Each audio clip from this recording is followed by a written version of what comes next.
دعاؤں کا اہتمام کریں۔ رمضان المبارک کی آمد سے قبل ہی حضور پاک صلی اللہ علیہ وسلم رمضان کے لیے دعاؤں کا اہتمام فرماتے تھے۔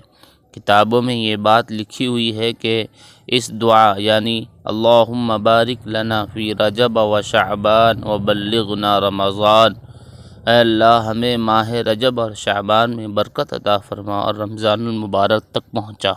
حضرت عبادہ بن صامت رضی اللہ تعالی عنہ فرماتے ہیں کہ جب رمضان کی آمد ہوتی تو حضور پاک صلی اللہ علیہ وسلم ہمیں یہ دعا سکھاتے تھے، اللہم سلمنی الی رمضان وسلم لی رمضان وتسلمہ منی متقبلا، اے اللہ مجھے رمضان تک صحیح سالم رکھ اور رمضان کو میرے لیے سلامتی کا ذریعہ بنا اور اسے میری طرف سے قبول فرما۔